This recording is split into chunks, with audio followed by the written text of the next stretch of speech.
Asante. Naitwa Asmini Kiemba, ni mkurugenzi na mwanzilishi wa taasisi ya Mwanamke Afya Promotion, ambayo ndio waratibu wa tamasha la Mwanamke Afya Sports Bonanza. Utaratibu wetu wa kutoa bima za afya tumezingatia makundi yote. Tunawagusa wajane, tunawagusa watu wenye uhitaji maalum, lakini tunawagusa na wanawake wasiojiweza, ikiwa ni kuleta chachu ya kuwaonyesha kwamba bima za afya zina umuhimu. Na katika miaka yetu hii mitatu ya Mwanamke Afya Fun Run, tunashukuru Mungu tumeweza kugusa zaidi ya wanawake 700.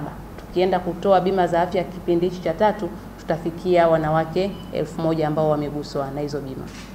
Fun Run and Sports Bonanza ni kusaidia sekta ya afya, hasa kutoa bima za afya kwa makundi ambayo tumeelezea kupitia michezo.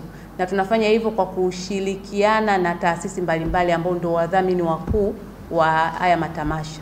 Wenyewe wanatusupport, sisi kupitia zile support zao tunatoa bima za afya kwa makundi mbalimbali. Na tunafanya hivyo kuunga jitihada za Mheshimiwa Rais Dr. Samia Suluhu Hassan, ambaye ana ajenda ya bima ya afya kwa wote.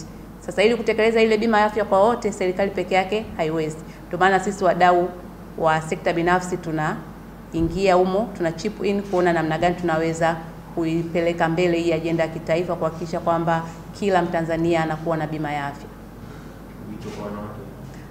Wito kwa wanawake ni kwamba wajitokeze kwenye tamasha hili, wajitokeze kwenye mazoezi. Unajua mazoezi ni afya pia, pamoja na kwamba ni burudani, lakini mazoezi ni afya. Wajitokeze wanawake. Wanawake tumekuwa nyuma sana kwenye mazoezi, lakini mazoezi yanatusababishia kwamba tujikinge na maradhi. Kwa hiyo wajitokeze kwa wingi, wakija pale unaburudika, lakini ni sehemu ambayo inakupunguzia stress. Unasahau kwa muda masuala ya marejesho ya vikoba. Kwanza kabisa hatupokei watu kutoka sehemu bila kupata uthibitisho kutoka mamlaka anakoishi.